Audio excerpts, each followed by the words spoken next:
எல்லோருக்கும் வணக்கம். எதிர்வரும் காலம்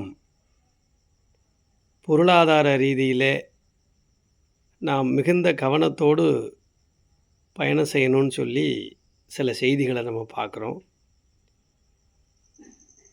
இருந்தாலும் கூட இந்தியா வேளாண்மையில் சிறந்த ஒரு நாடாக இருக்கிறதுனால கடந்த காலங்கள்லையுமே மழைக்காலங்களில் மழை வராது ஏற்பட்ட பஞ்சம், அறிவியல் வளர்ச்சிக்கு முன்னாடி இருந்த சூழ்நிலைகள், மருத்துவ பொருள்கள் கண்டுபிடிக்காத காலகட்டங்களில் கூட இந்தியாவில் பெருமையான மக்கள் உயிர்ப்போடு வாழ்ந்திருக்கிறாங்க. ஆனால் சமீபத்தில் நம்ம ரொம்ப சயின்ஸுக்குள்ளே போயிட்டோம், மெடிக்கல்லையும் உள்ளே போயிட்டோம். அப்புறம் ஆடம்பரமான விஷயங்களில் நம்ம அணுகிட்டோம். இந்த இணக்கம் சமீப காலத்தில் இருக்கக்கூடிய இளவர்கள் மத்தியில் உழைப்பு, இலகுவாக ஒரு இடத்துலேருந்து இன்னொரு இடத்துக்கு நடந்து போகிறது அல்லது சைக்கிள்களை பயன்படுத்துறது, பொது போக்குவரத்தை பயன்படுத்துறது, இதிலலாம் கொஞ்சம் விலகி இருக்காங்க.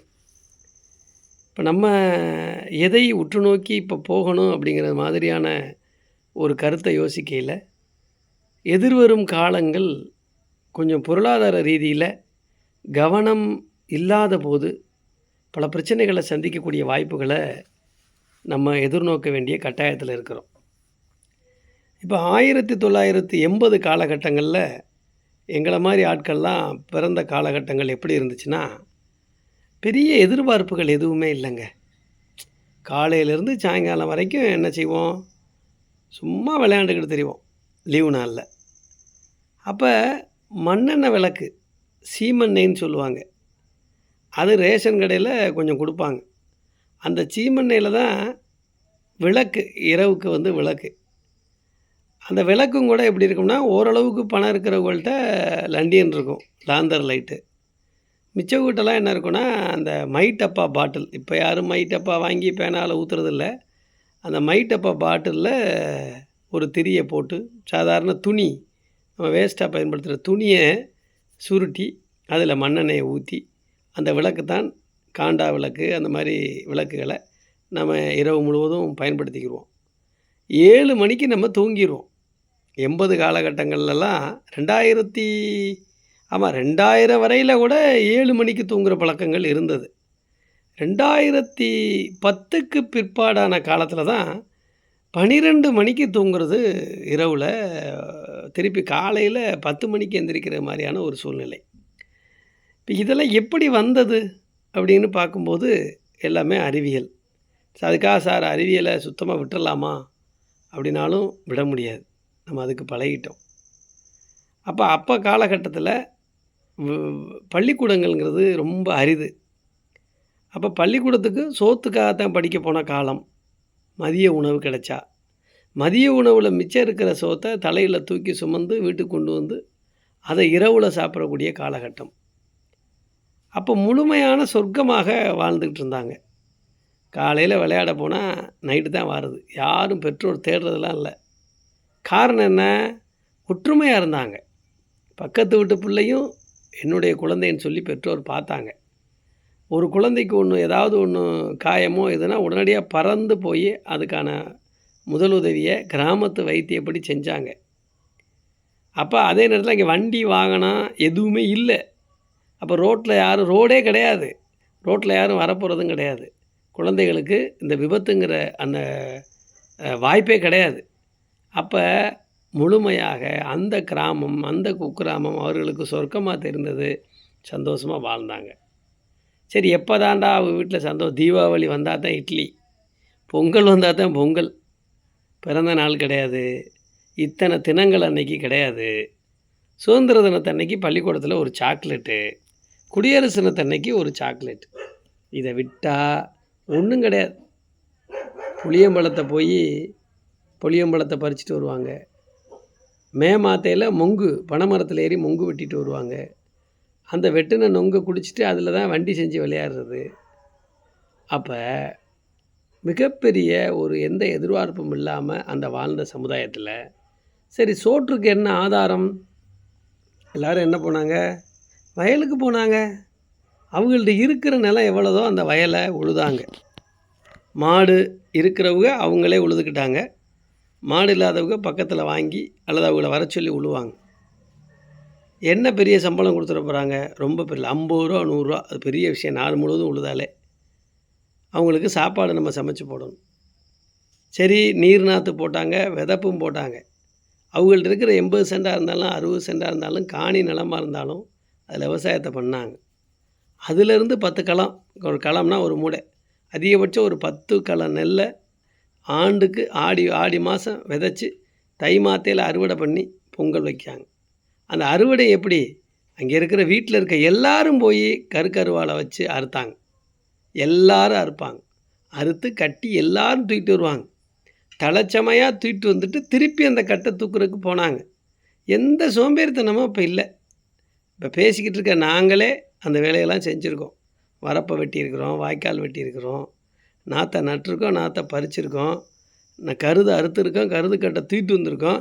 திருப்பி அதை கயிறு கொச்சை கயிறு போட்டு பிடிச்சி அதை ஒரு கல்லையோ உரலோ வச்சு அடித்து மாடை வச்சே அந்த சக்கையெல்லாம் ஓட்டி அவ்வளவு சந்தோஷமாக வருஷத்தில் ஒரு நாள் அந்த நெல்லை இருக்கிற திருவிழாவே பெரிய திருவிழா மாதிரி இருக்கும். அன்றைக்கி தான் நல்ல சாப்பாடு கிடைக்கும். மீன் சாப்பாடு போடுவாங்க. அந்த நெல்லை மச்சில் ஒவ்வொரு வீட்லேயும் மச்சு இருக்கும். அந்த மச்சில் கொண்டே வச்சோம். அந்த 10 கள நெல் ஒரு குடும்பத்துக்கு, சராசரி குடும்பத்துக்கு போதுமானதாக இருந்துச்சு. அதை மாத்தைக்கு ஒரு முறை அவிச்சோம். பெரிய அண்டாவில் போட்டு அவிச்சு, நினச்சி பாருங்கள், பெரிய அண்டாவில் அந்த நெல்லை அவிச்சு அதை காய போட்டு அதை திருப்பி பக்கத்து ஊர்களில் ஒரு 3 கிலோமீட்டர் 4 கிலோமீட்டருக்கு தூக்கிட்டு போய் அங்கே ரைஸ் மில்லுன்னு இருக்கும். அந்த ரைஸ் மில்லில் அரைச்சி அந்த ரைஸ் மில்லில் மோட்ரு ஓடுறதெல்லாம் சந்தோஷமாக பார்க்குறது, ரொம்ப எதிர்பார்ப்பாக பார்க்குறது. அதில் உமி தனியாக, குருணை தனியாக, எல்லாத்தையும் உமியை கொண்டு வந்து தவிட்டை கொண்டுட்டு வந்து மாட்டுக்கு தீவனம் தவிடு தான். அப்புறம் அந்த குருணையை தனியாக அரைச்சி வச்சு அதில் இட்லி மாவு அரைக்கிறது. இது தவிர பச்சரிசி மாவு, கொலக்கட்டை வேணுமா எல்லாம் வீட்டிலே. அப்போ இந்த உழைப்பும் விவசாயமும் 80லேருந்து 2000 வரையிலையும் கூட எல்லாருமே விவசாயம் செஞ்சோம். அப்போ ஃப்ரீ கரண்ட்டு தான் இருந்தால் தான் செய்வோம்லாம் இல்லை. மழை வந்தால் தான் செய்ய முடியும். அந்த மழையை தைரியமாக எதிர்நோக்கி இருந்து விவசாயம் பண்ணின காலகட்டம். சரி, எல்லாருக்கிட்டையும் ஃப்ரீ கரண்ட் இருந்துச்சானா, நல்லா ஒரு 5 ஏக்கர் 10 ஏக்கர் வச்சுருந்தவங்கள்ட்ட ஃப்ரீ கரண்ட் இருந்துச்சு. ஆனால் ரொம்ப 1 ஏக்கரு 1/2 ஏக்கரு அப்படி இருந்தவங்கள்ட்ட ஃப்ரீ கரண்ட்டுக்கு வேலை இல்லை. கம்மா தண்ணி தான். சரி, கம்மா தண்ணியை நம்பி பண்ண முடியுமானா, கம்மா பெரிய கம்மாயாக இருக்கும், கம்மா நிறையும், கட்டாயமாக மழை பெய்யும், கட்டாயம் மடையிலேருந்து திறக்கிற தண்ணி கடைசி வயல் வரைக்கும் போகும். அதெல்லாம் எந்த மாற்று கருத்து இருக்காது. நைட்டு 2 மணிக்கு கூட தைரியமாக லண்டியனை பிடிச்சிக்கிட்டு அந்த வயல் வரப்பில் 2 பக்கமும் செடியாக இருக்கும், புல் வளர்ந்துருக்கும், நல்ல கருது வளர்ந்து நிற்கும். அதில் தைரியமாக பாம்பு பூச்சி வட்டை என்ன இருக்குதுன்னு தெரியாது. ஆனால் தைரியமாக கரெக்டாக ஒரு 100 ஏக்கர் 1000 ஏக்கர் இருக்கிற அந்த கம்மா பாசன வயலில் நம்ம வீட்டு வயலுக்கு போயிடுவோம். சரி, நினச்சி பாருங்கள். அந்த மாதிரி வயலையே இப்போ வயல் பக்கமே போக முடியல. வயல் பூரா அப்படியே அது காணல் நீர் மாதிரி அப்படியே காஞ்சி கிடக்கு. யாருமே போக முடியல. அதனால் இப்போ நான் ஏன் இவ்வளவு தூரம் இந்த வீடியோவில் இவ்வளவு நேரம் எதை மையப்படுத்தி சொல்ல போகிறேன்னா, வருங்காலங்கள் வயலில் விவசாயம் பண்ணால் தான் இந்தியர்கள் தலை நிமிர்ந்து வாழ முடியும். இடைப்பட்ட காலத்தில் ஏற்பட்ட அறிவியல், இடைப்பட்ட காலத்தில் வந்த அந்த அறிவியல் விளைவு, இடைப்பட்ட காலத்தில் வந்த மருத்துவம் அனைத்தும் முற்றாக்கப்பட வேண்டும். எதிர்கால சந்ததிகள் மீண்டும் தங்கள்கிட்ட இருக்கிற காணி நிலம், பாரதி பாடினார் பாருங்கள், காணி நிலம் வேண்டும் பராசக்தி, காணி நிலம் வேண்டும், அந்த காணி நிலத்தில் ஒரு 10 தென்னை மரம் வேண்டும் அப்படின்னு சொல்லுவார். அந்த மாதிரி இருக்கிற நிலத்தை கட்டாயம் உழுகணும், இருக்கிற நிலத்தை சீர்படுத்தணும், இருக்கிற நிலத்தில் ஒரு 10 கள நெல் நமக்குன்னு இருந்துட்டா உணவுக்கான தேவை நம்மகிட்ட இருந்தால் நம்ம யார்கிட்டையும் கை நீட்ட வேண்டிய அவசியம் இருக்காது. அதுக்கு வண்டி தேவையில்லை, அதுக்கு பெட்ரோல் தேவையில்லை, அதுக்கு டீசல் தேவையில்லை. வானம் தருது மழை, நம்மக்கிட்ட உழைப்பு இருக்குது, நம்ம போய் உழுகணும். இல்லாதவர்கள் நிலம் இல்லை அப்படின்னா என்ன சார் பண்ணுறது? கட்டாயம் ஆடம்பர செலவை குறைக்கணும். செல்ஃபோன் பயன்பாட்டுக்கு, டிவி பயன்பாட்டுக்கு, வேறு பல்வேறு பயன்பாட்டுக்கு நம்ம செய்யக்கூடிய செலவுகளை குறைச்சி ஒரு காணி நிலத்தை அதிகபட்சம் ஒரு வருடத்திற்குள்ளாக ஒவ்வொருவரும் வாங்கணும்.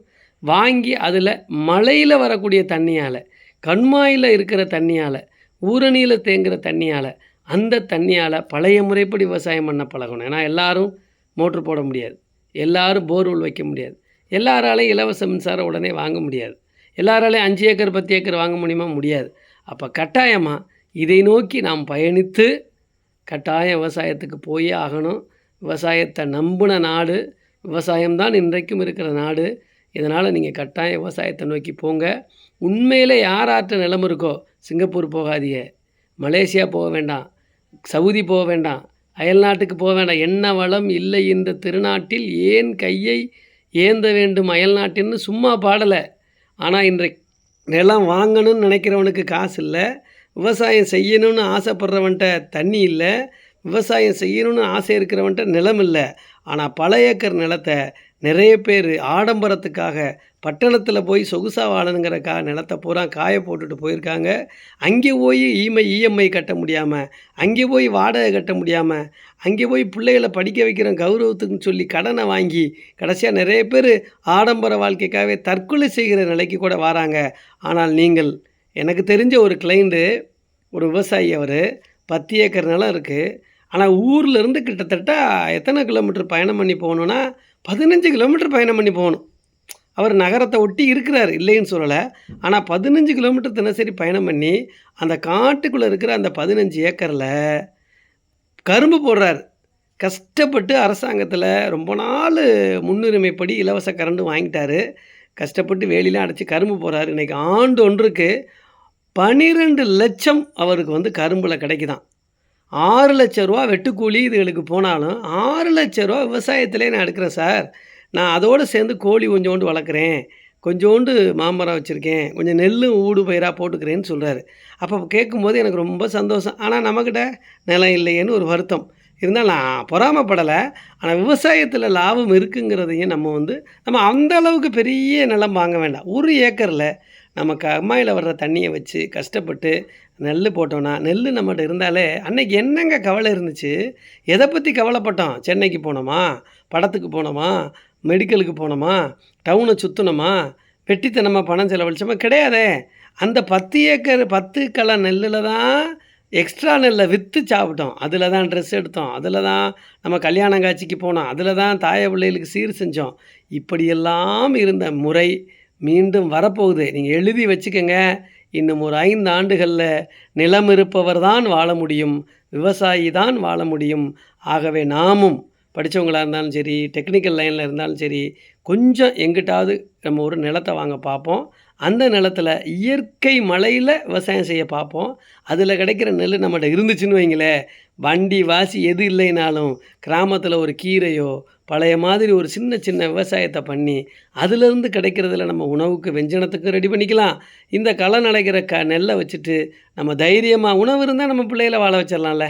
அப்புறம் ஆரோக்கியமான உணவு தானே இயற்கை உணவு, நோய் நொடிக்கு வேலை இல்லை.